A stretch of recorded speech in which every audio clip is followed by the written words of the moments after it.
Tak terasa saya ini sudah 8 kali datang ke Kuala Lumpur.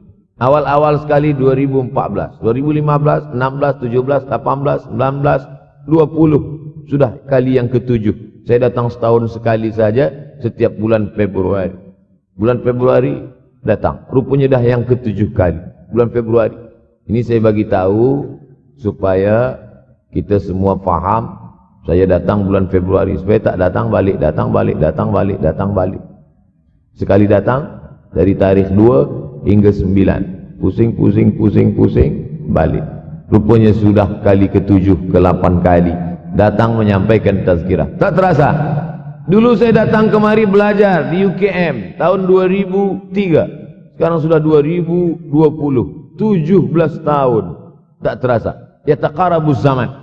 Tanda-tanda kiamat, fitnah akhir zaman sudah dekat adalah yataqarabuz zaman, kata Nabi SAW. Waktu tak terasa. Tak terasa. Tak terasa dah engkau dah datang. Tak terasa waktu begitu cepat engkau sudah datang saja nak menagih hutang. Orang berhutang ni pun rupanya tak terasa juga orang datang. Yang memberi pinjaman pula terasa lama betul. Apakah beza antara 5 minit dulu dengan 5 minit sekarang? Sama. Apakah beza antara 24 hours, 24 jam dulu dengan 24 jam zaman Nabi dengan 24 jam zaman sekarang? Sama. Tak ada beza. Mataharinya sama, bulannya sama, buminya sama. Yang berkeliling mengelilingi matahari sama. Apa yang membuat berbeza? Apa yang membuat zaman itu yataqarabuz zaman? Ada hal-hal yang membuat kita sibuk. Dulu tak ada google.com. Dulu tak ada Facebook, dulu tak ada Twitter, dulu tak ada BBM, dulu tak ada Instagram. Sekarang waktu habis.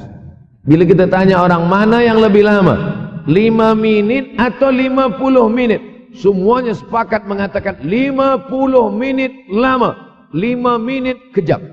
Saya tanya 2 kali, pelajar-pelajar, penuntut-penuntut, mana yang lebih lama, 5 menit atau 50 menit? Semuanya berkata 50 menit lebih lama daripada 5 menit. Lepas tu saya balik. Mana yang lebih lama? 5 menit menunggu azan maghrib bulan puasa. 50 menit status FB, Instagram. Oh, lebih lama 5 minit menunggu azan maghrib. 5 minit menunggu azan maghrib bulan puasa macam-macam mati jam. 50 menit hilang waktu tak terasa. Itu menunjukkan hadis Nabi itu.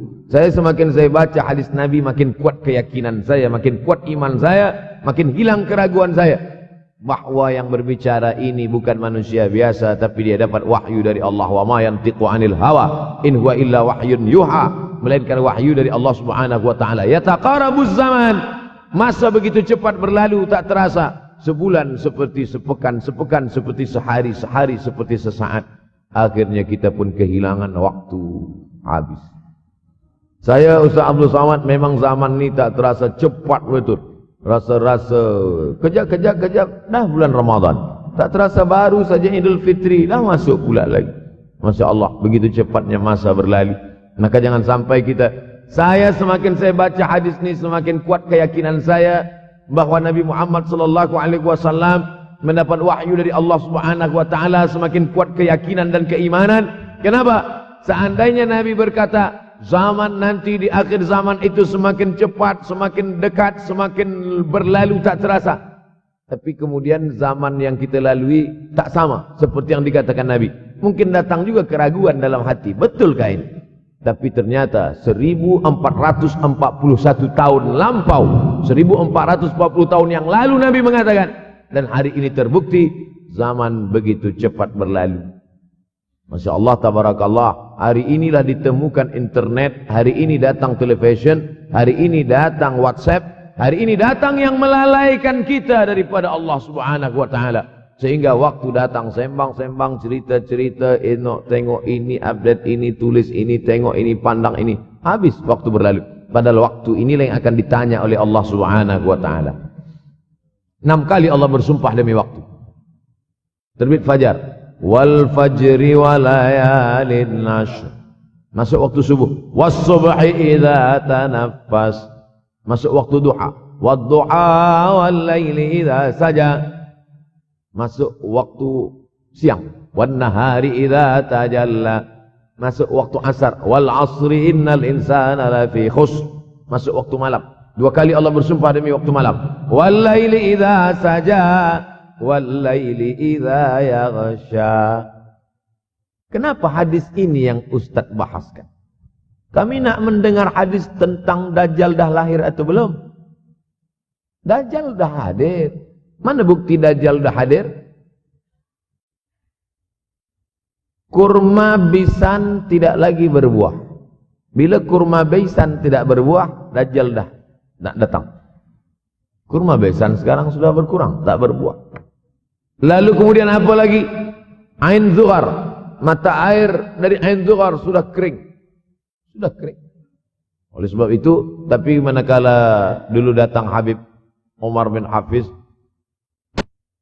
saya hadir majelis itu, adalah seorang bertanya, Habib, ya, Imam Mahdi dah lahir atau belum? Saya tengok, Habib menjawab, sepertinya dia macam tak suka pertanyaan. Kata dia, kita tak perlu mencari-cari dia dah lahir atau belum, kampung dia di mana, dia lahir di hospital mana, dia tak perlu. Yang perlu kita siapkan adalah iman dan takwa pengetahuan kita, supaya kita jangan sampai terkecoh, supaya kita boleh membezakan mana hak, mana batil, mana betul, mana salah, mana lurus, mana bengkok, mana hitam, mana putih. Sehingga dengan istiqomahnya kita beribadah ini, kita boleh membezakan mana Al-Masih yang original, yang asli, mana Al-Masih Ad-Dajjal. Makanya tadi sebelum salam kita berkata, Allahumma inni a'udzubika min azabi jahannam wa min azabil qabri wa min fitnatil mahya wal mamat wa min syarri fitnatil masihid dajjal. Membaca, menghafaz 10 ayat di awal surah Al-Kahfi. Siapa yang menghafaz 10 awal ayat, hadis lain mengatakan 10 akhir, 10 awal 10 akhir, elok dua-duanya.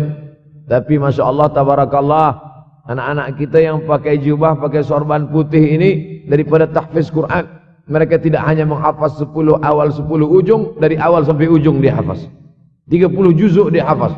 Mudah-mudahan anak-anak kita penghafaz Al-Quran. Allahumma ja'al abna'ana wa banatina min huffazil Quran wal hafizat. Jadikan anak-anak kami menjadi para penghafaz Al-Quran, ya Allah, supaya selamat dia daripada fitnah Al-Masih Ad-Dajjal. Tapi saya pilihkan hadis tentang yang 5 ini. Dengan 5 ini kalau kita amalkan, insyaAllah Allah akan selamatkan kita dari fitnah akhir zaman ini. Yang pertama, manfaatkan waktu, kerana waktu di akhir zaman ini yataqarabuz zaman. Kerana waktu semakin dekat tak terasa, hilang, berlalu. Maka isilah waktu ini dengan ibadah. Jangan sampai ada waktu yang kosong. Duduk sejenak kosong berselawat. Allahumma salli ala sayyidina Muhammad wa ala ali sayyidina Muhammad. Allahumma salli ala sayyidina Muhammad wa ala ali sayyidina Muhammad. Sempat-sempatkan ambil wuduk, solat duha walau 2 rakaat.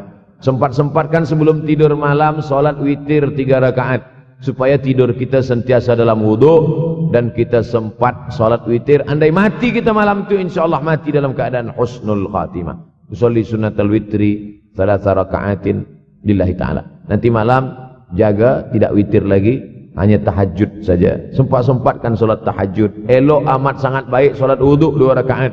Usolli sunnatal wuduk raka'ataini lillahi ta'ala. Selepas solat wuduk, solat sunat taubat. Usolli sunnatat taubat raka'ataini lillahi ta'ala. Selepas solat sunat taubat, solat sunat hajat. Usolli sunnatal hajat.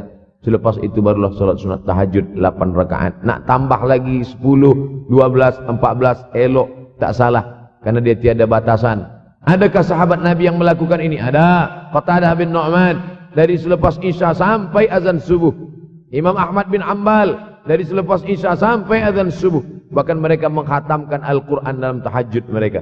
Maka bahkan ada imam yang disebut dengan As-Sajjad, kerana banyak sujud kepada Allah Subhanahu wa ta'ala. Kerana akhir zaman ini godaan begitu besar. Dulu orang tengah malam tahajud, jam 2 malam, jam 3 malam dia bangun. Kerana dia membaca hadis sab'atun yudhilluhumullah. Ada 7 golongan yang mendapatkan naungan Allah. Yauma la dhilla illa dhilluh. Hari itu tak ada naungan kecuali naungan Allah. Rajulun, ada seseorang, zakarallah, dia berzikir mengingat Allah, khalian, di tengah malam, tak ada manusia. Fafadat ainahu, menetes air mata. Maka yang pertama ini, jangan sampai kita kehilangan waktu. Kerana waktu, al-waktu kasaif. Waktu ini seperti pedang. Illam taqta'hu qata'aka. Kalau tidak kau patahkan dia. Kalau kau dapat pedang, patahkan. Sebab kalau tidak kau patahkan, dia yang akan memotong engkau, mematahkan tulang-tulang engkau. Waktu ini kalau tidak kita manfaatkan, kita akan ditanya tentang waktu kemana saja waktu yang sudah kau pakai.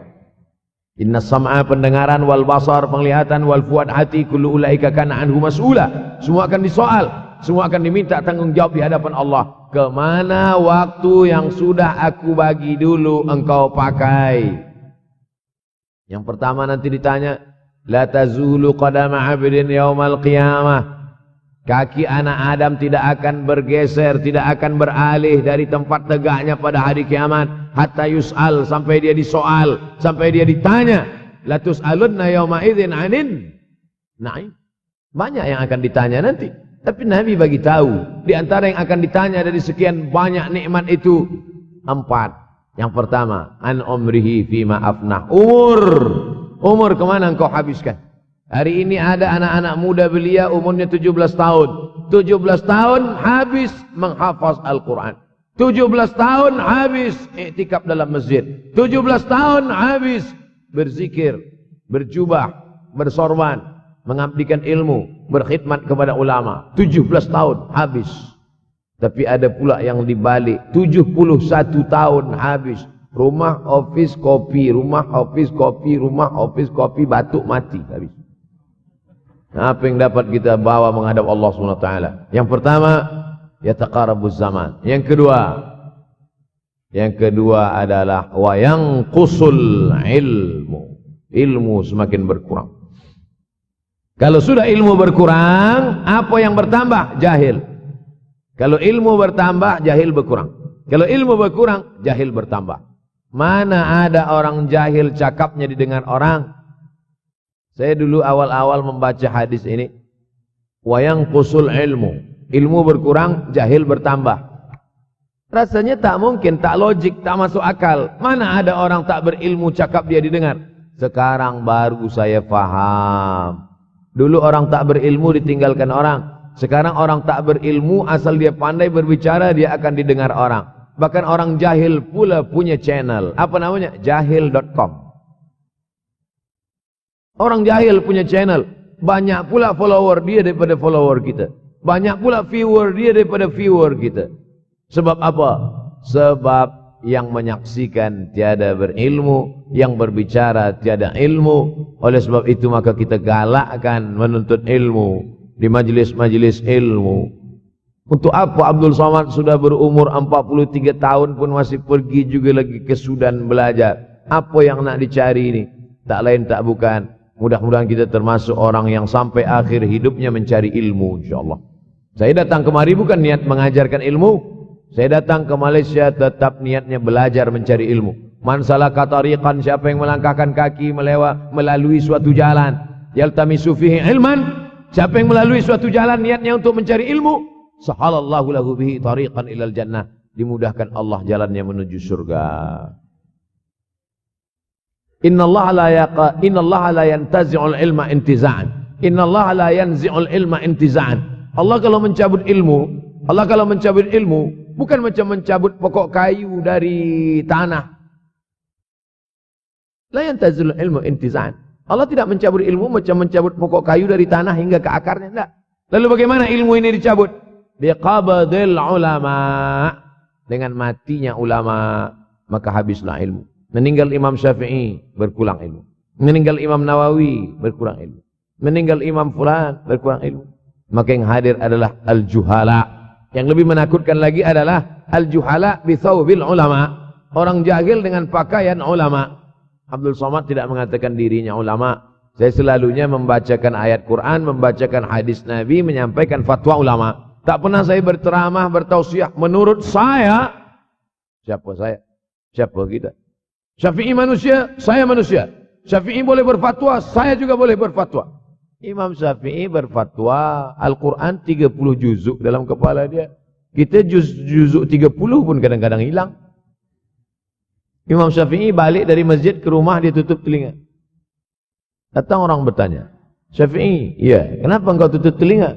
Sebab bila aku dengar dari masjid ke rumah, semua yang aku dengar masuk tu semua aku ingat. Aku takut dia ingat di dalam, maka aku tutup.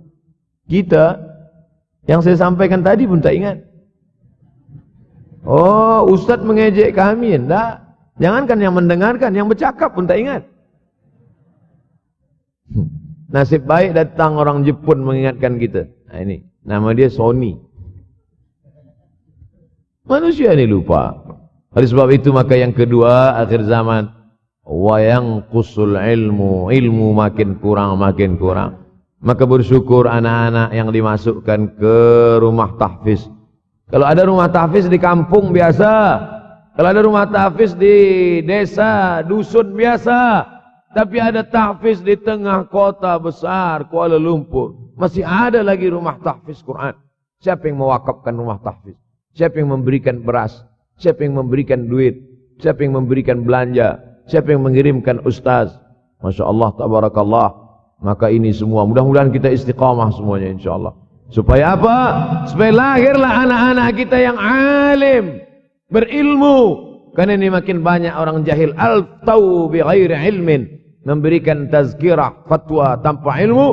Dhalla wa adalla, dhallu wa adallu. Sesat, menyesatkan. Kalau setakat sesat saja, ini sudahlah sesat, menyesatkan. Na'udzubillah. Masuk yang ketiga. Yang ketiga adalah wa yanqusul ilmu, setelah habisnya ilmu ini semua dicabut oleh Allah Subhanahu wa taala. Lalu kemudian setelah ilmu dicabut Allah Subhanahu wa taala, wa yulqas suh. Wa may yuqashuha, sin dengan hak kecil. Wa may yuqashuha nafsihi fa ulaika humul muflihun. Siapa yang selamat daripada sifat syuh, itulah orang yang beruntung. Hayya 'alal falah. Mari kita menuju keberuntungan, kemenangan. Siapa orang yang menang? Selamat daripada sifat syuh. Ada orang menerjemahkan syuh ini pelit, bakhil. Bakhil ada yang lebih parah daripada bakhil. Syuh. Bakhil ini, bakhil tidak ingin memberikan uangnya untuk orang lain. Itu bakhil. Dia ada uang 10 ringgit. Uang itu hanya dia makan saja. Dia tak mau walaupun setengah sen kepada orang lain. Itu namanya bakhil. Kalau syuh ini, duit dia simpan, duit orang pula dia makan. Nah, itu syuh. Jadi lebih parah lagi. Oleh sebab itu kalau sudah ilmu ini dicabut, orang menjadi jahil, maka datang penyakit syuh yang ketiga. Apa itu syuh? Hubbud dunya, hubbul mal, wa tuhibbul mala hubban jamma. Engkau sayang kepada harta amat sangat sayang. Dia pegang semuanya sampai tak meleleh, tak menetes walaupun satu tetes. Akhirnya mereka inilah pendusta-pendusta agama. Ara'aital ladzi yukadzibu biddin. Tahukah kamu siapa itu yang mendustakan agama? Fadzalikal ladzi yad'ul yatim. Mereka itu yang membiarkan anak yatim. Wala yahuddu ala ta'amil miskin. Dia tidak mempedulikan makanan orang miskin. Sebab apa? Bukan sebab tak ada harta, sebab syuh. Kenapa syuh? Sebab tak ada ilmu. Tak ada ilmu tentang akhirat. Dia pegang, dia simpan, mati, habis. Yang dia bawa hanyalah 1, 2, 3 helai kain kafan saja.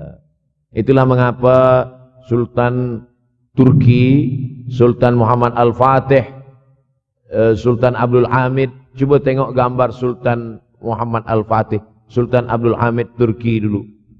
Sorban dia besar-besar. Saya dulu terkejut, lama saya tengok. Kenapa sorban orang Turki ini besar-besar?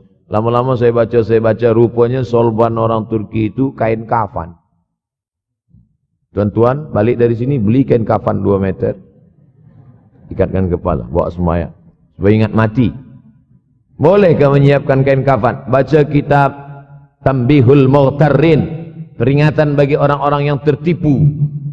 Di situ ditunjukkan banyak ulama, bahkan mereka menggali tanah di dalam rumahnya. Malam-malam dia tahajud, selepas tahajud dia duduk di dalam tanah itu supaya terasa bagaimana rasanya mati. Gali tanah 2 meter, masuk ke dalam. Tapi kalau nak buat itu kita saja dengan Allah. Jangan pula, banyak juga orang sekarang udah gali tanah masuk ke dalam, streaming pula. Hai guys, nak rasakan mata, mana boleh terasa. Kita saja masuk ke dalam. Rasakan macam mana rasa. Sebab kalau cakap saja, marilah kita ingat mati, takutlah kita pada mati. Kita tak tahu bagaimana rasa mati.